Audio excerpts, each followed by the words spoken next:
नमस्कार दोस्तों, आप सभी का स्वागत है आपके अपने चैनल अवस्थीज में। आज हम आपको ऐसी कथा सुनाने जा रहे हैं जो देवी लक्ष्मी और देवी सरस्वती इन दोनों महान शक्तियों से जुड़ी है। यह कहानी हमें बताती है कि आखिर क्यों धन और ज्ञान एक साथ बहुत कम घरों में टिकते हैं और कैसे स्वयं भगवान विष्णु को भी इन दोनों शक्तियों के बीच संतुलन बनाना पड़ा। तो आइए इस अद्भुत सी रोचक कहानी को हम शुरू करते हैं। ब्रह्मलोक के शांत वातावरण में देवी सरस्वती अपनी वीणा के मधुर स्वर में लीन थी। चारों ओर मंत्रों की गूंज, ज्ञान का प्रकाश और वेदों की वाणी प्रवाहित हो रही थी। उसी समय देवी लक्ष्मी वहां पहुंची। लक्ष्मी जी ने विनम्रता से प्रणाम किया। प्रणाम देवी सरस्वती, आपके ज्ञान के प्रकाश से यह ब्रह्मलोक और भी पवित्र हो गया है। सरस्वती मुस्कुराई। स्वागत है देवी लक्ष्मी, आपके आगमन से सुख और संपत्ति का वास भी यहाँ हो गया है। लेकिन कुछ ही क्षणों बाद बातचीत का स्वर बदलने लगा। सरस्वती जी बोली, संपत्ति और वैभव तो क्षणिक है देवी, परंतु ज्ञान अमर है। लक्ष्मी ने उत्तर दिया, परंतु ज्ञान भी तभी फलदायी होता है जब व्यक्ति के पास धन और साधन हो। दोनों देवियां अपने अपने तर्क दे रही थीं और धीरे धीरे यह संवाद एक विवाद में बदल गया।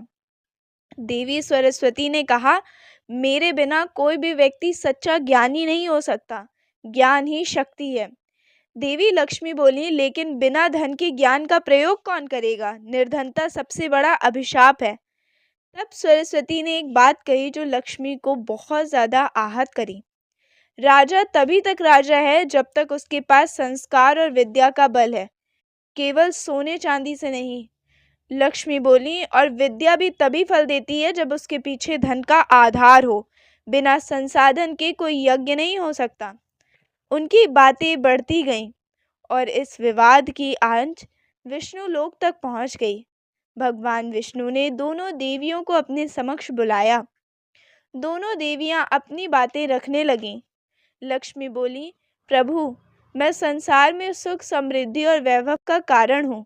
सरस्वती ने कहा, और मैं ज्ञान, बुद्धि और सत्य की अधिष्ठात्री हूँ।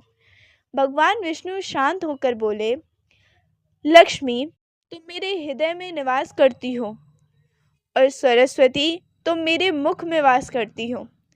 हृदय और वाणी दोनों ही आवश्यक हैं, परंतु एक साथ ये नहीं टिक सकते। विष्णु बोले, जहाँ ज्ञान होगा वहाँ धन कम होगा, और जहाँ धन होगा वहाँ ज्ञान की गहराई कम हो जाएगी, क्योंकि मनुष्य इन दोनों को साथ में संभाल नहीं पाता। देवी सरस्वती यह सुनकर नाराज हो गई। उन्होंने देवी लक्ष्मी को श्राप दे दिया कि तुम पृथ्वी लोक में मानवों के घर में रहोगी, पर स्थिर नहीं रह पाओगी। कोई भी तुम्हें लंबे समय तक रोक नहीं पाएगा। लक्ष्मी भी क्रोधित हुई और बोली, और तुम सरस्वती नदी के रूप में धरती पर प्रवाहित होगी, तुम्हारे बिना जीवन सूखा रहेगा। तब देवी गंगा वहां प्रकट हुई और बोली, बहनों, आप दोनों एक ही परम शक्ति की दो अभिव्यक्तियां हैं, कृपया शांति रखें। परंतु शाप तो दिया जा चुका था। देवी लक्ष्मी तुलसी के रूप में पृथ्वी पर अवतरित हुई और देवी सरस्वती नदी के रूप में प्रवाहित होने लगी। यह समाचार स्वयं आदिशक्ति परमेश्वरी के पास पहुंचा। वे मुस्कुराई और बोली, यह सब नियति का खेल है। ज्ञान और धन का संघर्ष सृष्टि का संतुलन बनाए रखेगा, क्योंकि यदि मनुष्य केवल ज्ञानी होगा तो कर्म नहीं रहेगा, और यदि केवल धनवान होगा तो विवेक खो देगा। पृथ्वी पर धर्मध्वज नाम के राजा तपस्या कर रहे थे।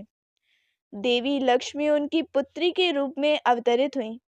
जब उन्होंने विष्णु का ध्यान किया तो विष्णु पृथ्वी पर प्रकट हुए और कहा, देवी, अब समय आ चुका है कि हम पुनः एक हों। इस प्रकार लक्ष्मी और विष्णु का मिलन हुआ और देवी सरस्वती नदी रूप में संसार को शीतलता देने लगी। संदेश स्पष्ट है, धन और ज्ञान दोनों ही दिव्य हैं, परंतु उनका संतुलन ही जीवन को पूर्ण बनाता है। तो उम्मीद करती हूँ दोस्तों कि आपको ये कथा पसंद आई होगी।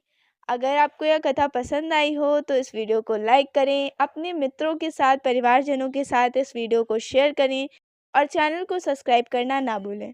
मिलते हैं किसी अन्य वीडियो में किसी अन्य रोचक कहानी के साथ।